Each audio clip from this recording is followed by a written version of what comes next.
We've been here for now a little over a month, and we're preparing all our documentation. We're still completing all our market research. But once we get back in the States and we put a package together, we'll tell you guys how you're able to partner with us. If you're interested, anybody who's watching this, all our friends and family, if you're interested in partnering with us and making your dollars make more than just maybe a 401k or just a simple little 10% interest rate, if you're looking at making 100% or more interest rate over a few short months, just get with us. You can contact us at harmonyvillage100@gmail.com. and then we'll get started from there. We'll send you all the information that you'll need, and we'll be in touch.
All right, family, we're back with Chris and Dave, and now we're going to talk about some business. But first, I'll let them introduce themselves. So we'll start there.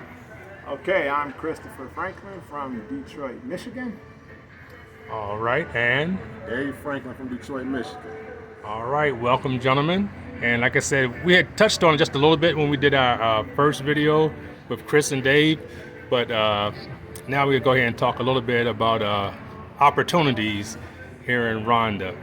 So my first question is, can each one of you tell me a little bit about your business experience back in the States?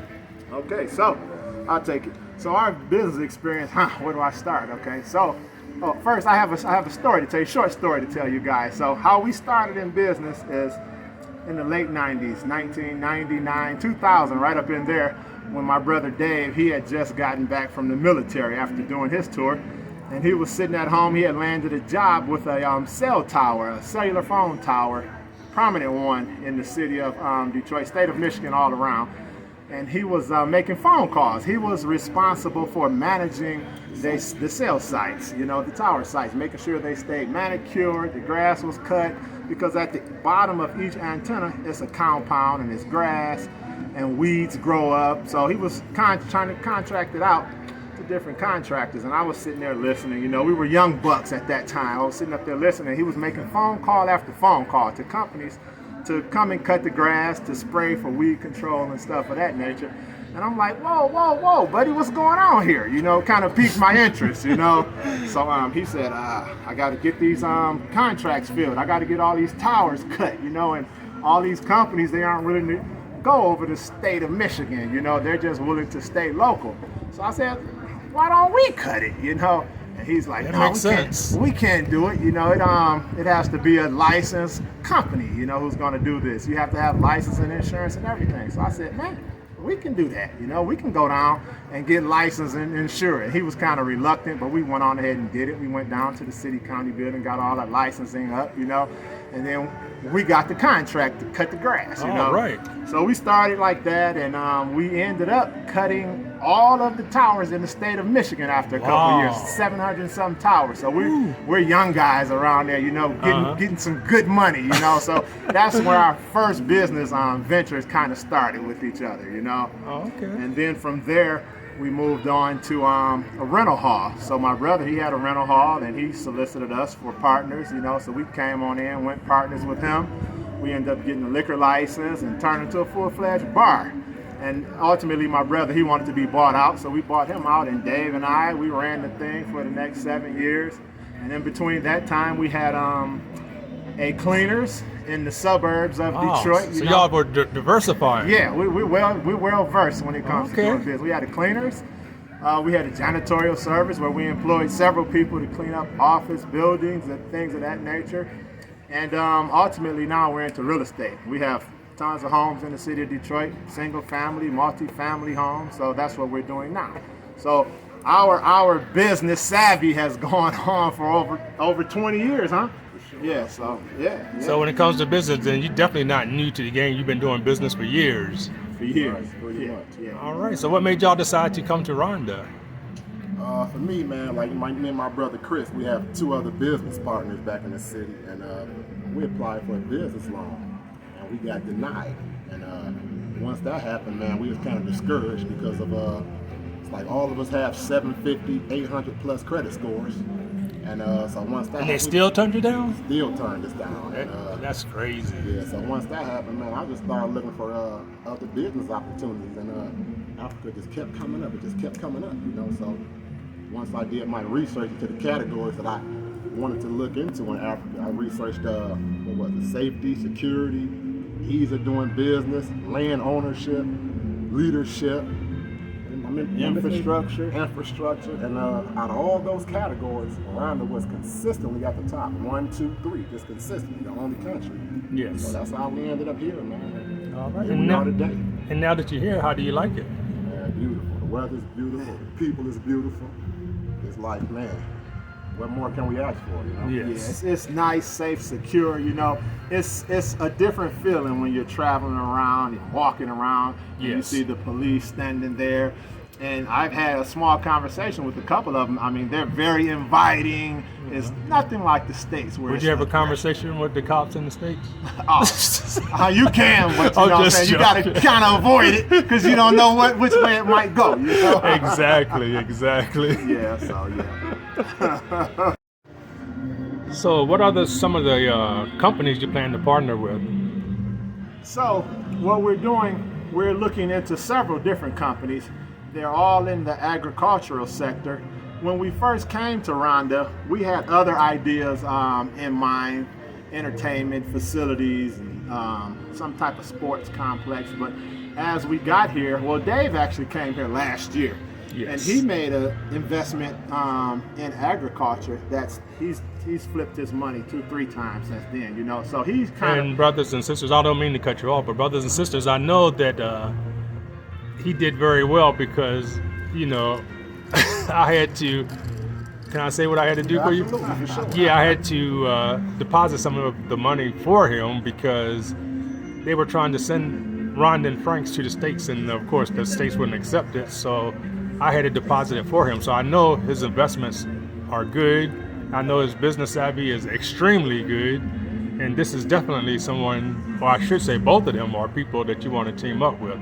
But I'm sorry, go ahead back to your conversation. So yeah, so Dave, he flipped his money several times, and last year he initially came home and he was telling me, man, Chris, we got to get into this, we got to do this, and he was telling me numbers and stuff like that.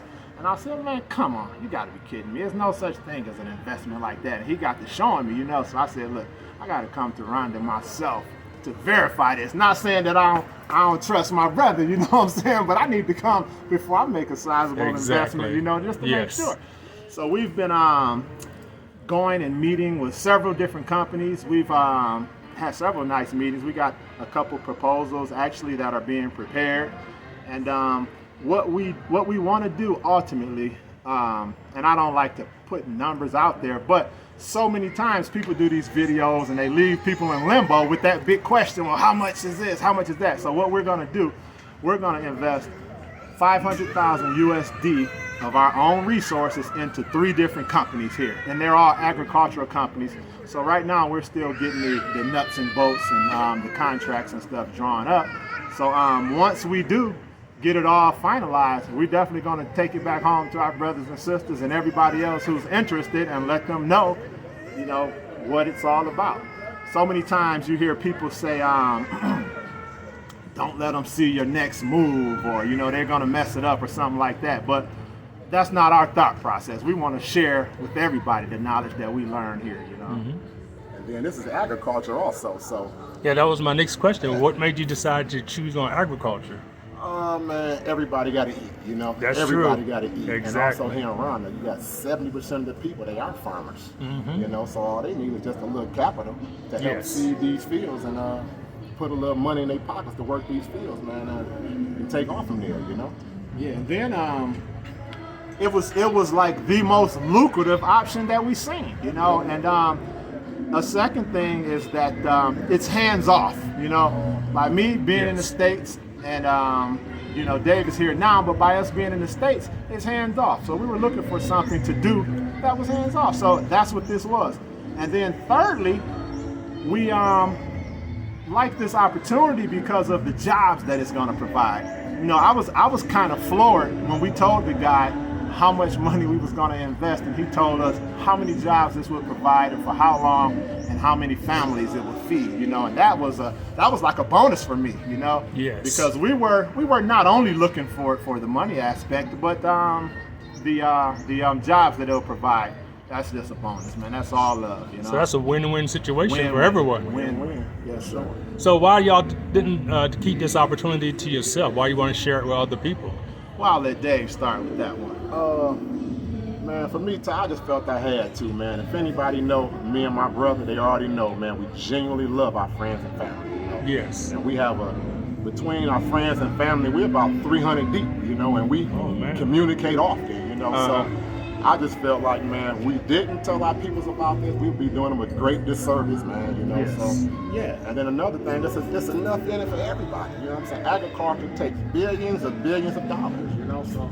Yeah, and it's like I was just saying, I'm gonna piggyback on that, where I said people like to say don't show your cards or don't let them see your next move. That's a bunch of BS. This is agriculture. It isn't going anywhere. I don't care who comes in and invests what in this country. Agriculture, it's land here. You know, we're not in such a position here in Rwanda where we're fearing deforestation like we are in the States and all of that, you know. And as far as us telling people, you know, like it's a saying they say, is lonely at the top. Well, it's only lonely at the top if you take nobody with you. We plan on taking everybody with us, man. Period. That's Yeah, good. Joe Biden is already talking about all the food shortages that's already in America, and there's more to come. You know? And I always tell people, nobody's here is going to starve because you can just walk out your door, just pick avocados or bananas right off the tree. They're growing everywhere. So nobody here is going to starve to death. That's for sure. So yeah, that's it in a nutshell. You know. Yes. Yeah, and man, I want to give a shout out to my buddy here in Rhonda, Douglas. I got to steal something from Douglas. Douglas told me that Rhonda is like a cocktail party. And everybody's been late to a cocktail party before. When you come late to the cocktail party, you got no cheese, the hors d'oeuvres are lacking, all the shrimp cocktail is missing, so you got to pick over the scraps, you know. Well, Rhonda is early. So when you're entering Rhonda right now, you're the first one at the cocktail party. So everything is going to be here for the taking. I mean, everything is lush, and it's just ready to be developed. All right. So do y'all have any final thoughts? You know what I do? Dave had an interesting comment that he made to me earlier, quite a few times, about how it's like going back 50 years. Yes. As far as investing, you know, Yes. if you have the same mindset you have right now in the States, if you have the same capital and resources you have right now, imagine if you go back 50 years, turn the clock back to 1960. What would you invest in? You come to Rwanda, that's the opportunity. It's 1960 here. With our mindset, come on, Yes. sky's the limit. Sky's the limit. And there's one particular interview I was watching with Akon, where I think you all know he's building Akon City, a $1 billion project, a multi-billion-dollar project in Senegal. And one thing that he said that stuck out in my head was that anybody can come to Africa and create a Fortune 500 business with the right business plan and the right philosophy. You know, so I took that to heed, man, Ty, and I've always been a better listener than I have been a talker, you know, so I like to listen to people that's 5-10 times smarter than myself. Yes. You know, and I take heed to their word, man, so it's like pretty much, man, if you knew better, you'd do better, you know? Exactly. And that's what we're here to do, man. We're here to do better, you know? All right. And I can also vouch for myself that I'm doing better because I've gotten so much done in just a year and a half. A lot of people say, you only been here in a year and a half, and you got all these bed and breakfasts and your own land, and you got this and you got that. I say, yes, I've been here because I don't have to deal with the stress, the red tape, and a lot of other things you have to deal with in the States. So therefore, the door is wide open if you want to invest or if you want to do business. These gentlemen right here are waiting for you. They're willing to help you. They're willing to show you the way. Like I said, I've worked with Dave. He was there last year. And like I said, I had to deposit funds for him. So I know he got business savvy. And I also know his big brother here has business savvy. So these are two gentlemen you definitely want to talk to. So contact me and I'll put you in touch with them. And y'all can start working together. And we definitely want to give a big shout out to the African investment guy, Ty Nichols. You are the man. All right, thank you. You have showed us so much in the way of real estate, the tiny houses being built, everything, and that's a whole nother area of investment that we're looking into as well. All the land that you have and the houses. Yes. Oh man, it's been great. The real estate end too. That's a whole nother topic. Yes. All right, thank you, gentlemen. Thank you.